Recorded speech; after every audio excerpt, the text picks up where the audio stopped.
What's going on, guys? Tony Maritato here. Welcome back. We have had some amazing vacation time this summer with my family, and now I'm back at the office. So tonight I wanted to talk to you about the increase in Medicare audits, specifically the prepayment TPE, Targeted Probe and Educate audits coming out of many Medicare MACs all across the country.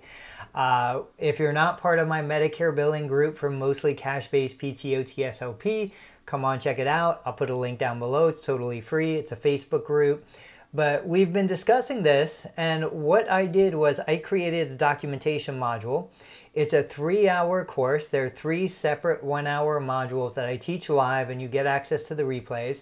And within that, we specifically build documentation guidelines for Medicare Part B, for PTO/TSLP guidelines, to both help improve the quality of your documentation, but more specifically help save you time during the documentation while utilizing exactly what Medicare is requiring to complete a TPE audit.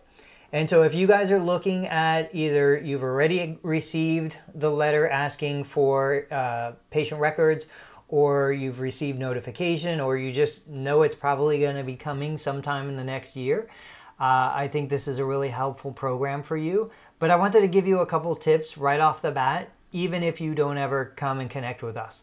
Tip number 1, absolutely only send Medicare exactly what it is that they're requesting. So if you have a plan of care, maybe 12 or 18 or 24 visits, and Medicare is requesting 2 or 3 of those visits, you're only required to send the documentation specific to the visits that they're requesting. You do not want to send extraneous information into Medicare, so you only send what is being requested.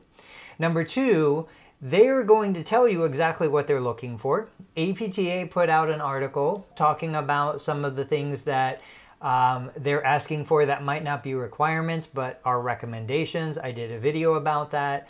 My advice to you is create your own internal checklist. Now, you probably should have one for yourself anyway as part of your compliance program.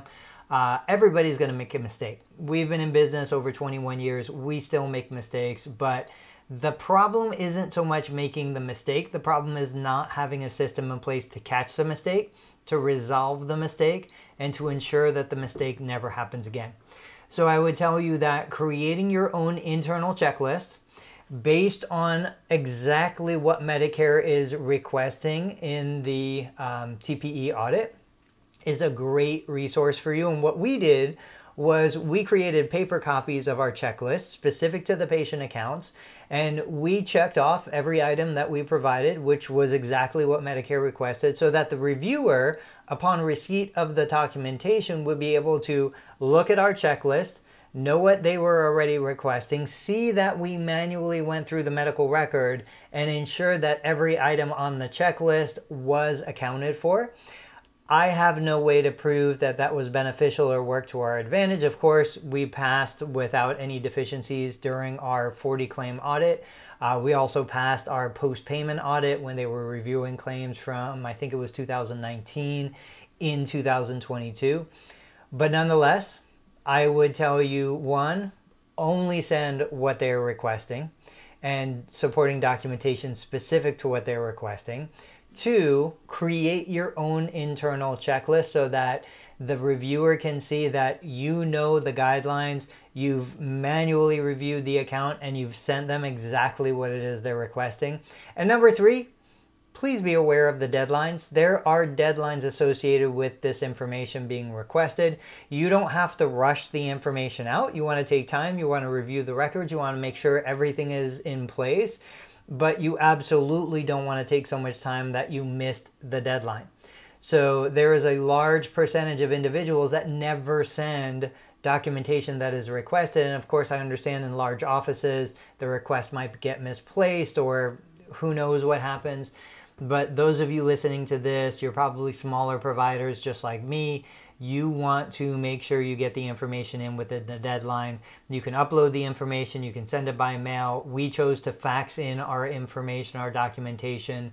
But nonetheless, if you want more information about kind of bulletproofing your Medicare Part B documentation for PTOTSLP outpatient services, I've got that course available, or just come and join our free group. As always, guys, subscribe to the channel, like the video, and I appreciate your time.